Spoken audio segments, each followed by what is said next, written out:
Well, I think we have most people on now, so let me start by I'd like to acknowledge the traditional custodians of the land on which you all join us here tonight. I'm hosting this webinar from my home, which is on Darug country.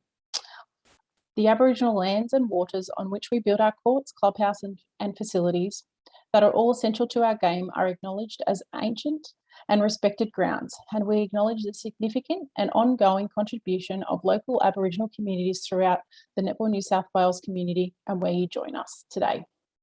I'd like to pay respects to elders past, present and emerging, and I would like to extend that respect to all Aboriginal and Torres Strait Islander people present today.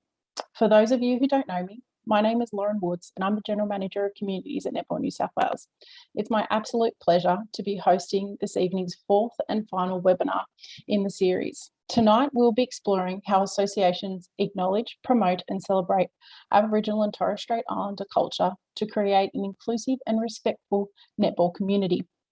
Tonight, I'm excited to introduce to you a panel of women who I believe are genuinely netball enthusiasts. Probably netball nuts would also be quite there likely as well. They have been or are still playing, coaching, umpiring and various levels of administration within their local associations and their clubs for a number of years. The Mind Trust here, I can't even imagine the number of years between them all of experience they have here this evening. So joining us, we have Georgina Cohen, Kelly Smith, Talise Pickavance and Shirley Donovan.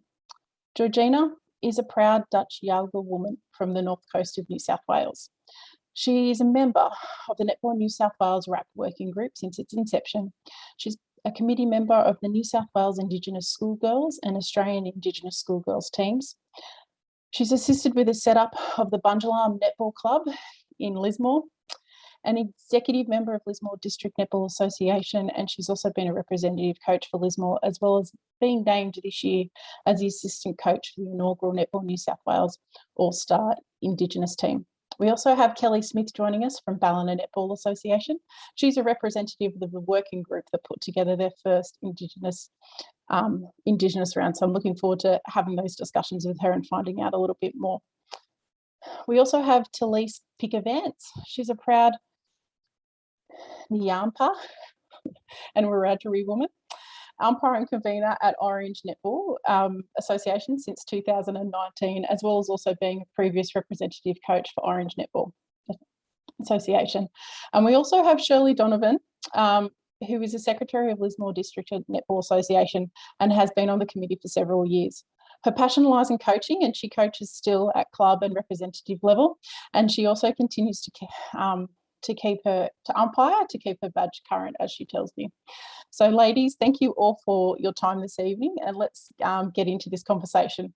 I know Shirley's having a bit of technical difficulties behind there, and I think we're nearly getting there, but we should be able to hear her voice throughout this evening if we can't necessarily see her.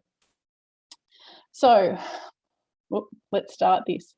So if I can get you ladies to just begin, and Talise, I'll start with you. Can you tell us how this initiative was started within Orange Netball Association? So how you guys started your Indigenous round, what triggered it? Yeah, so it's something that my mum has been talking about for a few years. Both herself and myself are on the committee.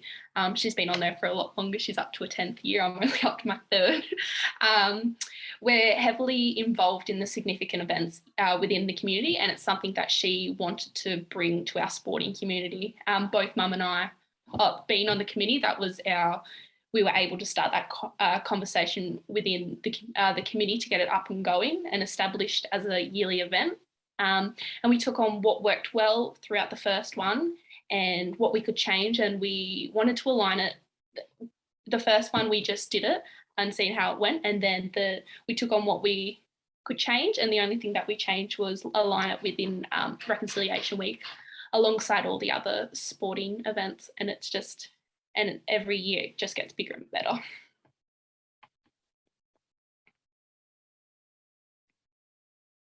You're on mute.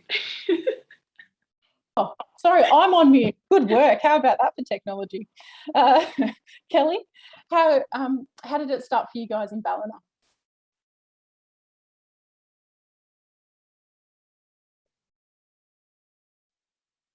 Kelly, you're now on mute. We're doing very well, ladies, already. You're on mute.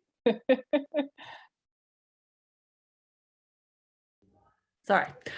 So after having a break for netball for 18 years, got back into it this year and coaching my daughter's team. We had a young Indigenous girl on our team, and Ballina Netball wasn't doing anything at that stage.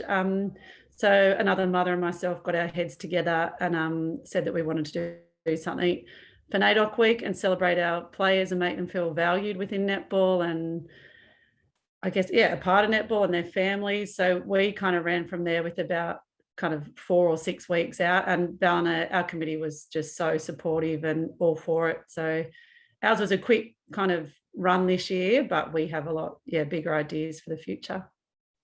That's all that matters. We always get bigger. Got to start somewhere. And Shirley, Lismore Netball Association, I'm not sure if you're with me or not, if you can hear me. Can you say something back to me, Shirley? Maybe not. Georgina, maybe while Shirley's still having a bit of connectivity issues, can you let us know how it started up at Lismore? I actually have Shirley on my phone, so I've got her on speaker. All right, let's try that and see how it works. So, yep. Good to listen on netball. We started our Indigenous round because netball and football are like intertwined. It really is in Lismore. The netball girls are part of football, and we saw what football did, and we thought it was a really good incentive. And we had an Indigenous club, and then it was run by Brian and Juliana Caldwell. And we went to an executive meeting and we spoke about having a netball Indigenous round. And the executive really were in favour of it. And so we decided to go with the idea. And one of our executive members then, Tamara Hamshaw, who is non-Indigenous but played for Bunjalums, and she's been involved with it since the inception, we said to Tamara, look, we don't know how to do this. We need community help. So Bunjalums actually picked up the idea and thought it was a great incentive, and they got us in touch with people in the community who helped us sort it out, and they even got funding from Solid Mob. We put some of our funds towards it, but without Bunjalums doing their bit, it wouldn't have been a success the first year because they really drove it. And it was amazing to see the dances and everything. And I think that first year really cemented in everybody's idea that this was something really good for community and for us as netball, because the crowds we had that first year were amazing. I think you were there, Georgina. I know you were. And we had a good crowd. Yeah, we also run netball in the holidays leading up to it. Yes, I remember doing the garbage bins for that day. Yeah, I remember it clearly. It was a good day. It's amazing how you remember the garbage bins out of all of that, Shirley. Now, Georgie, to bring you into the conversation, why is respect and Indigenous round important for not only the associations but wider communities in general?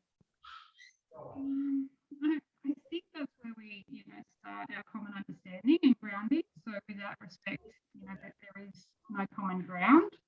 So it's really important that we have respect for one another and each other's views and understandings of why, this round is really important, or why acknowledging, cultures are important as well. Kelly, do you have anything to follow on there? Can I just say, I think I remembered that day so well. And the reason I said garbage bins, I had like 50 little kids running to help, and they were just all there having so much fun. And it was like these kids were just happy to do anything and just be there. And it was like, oh, we can do that for you, or we can do that. And these kids were from little to boys and girls from about 12, 14. And it was just amazing to see them just want to help with everything, not just the good stuff. And that's why that sat in my mind, because on a day of a Saturday, you don't get the kids running to say, can I help you do this? Can we do that? And these kids were amazing. They really were. And they were so good and just open to do anything. It was amazing. So that's why that sticks in my head. Well, that's good to see that they were all about bringing the community together. Kelly, I think you were also going to mention something around that as well. Yeah, we I guess our aim was the same. We actually ended up with the Caldwells at Ballina, that you guys were just talking about. So we talked to them a bit through our process. I guess, yeah, just the community coming together is our big thing, and our young Indigenous players feeling valued and being comfortable being at netball. We want parents and families on the sidelines. We want them involved. We want to bring more players to, I guess, the association as well, where a lot of our girls are going towards girls rugby and other sports in the area. So, bringing the community in as well is probably the main thing for us. And yeah, that mutual respect, learning different people's cultures.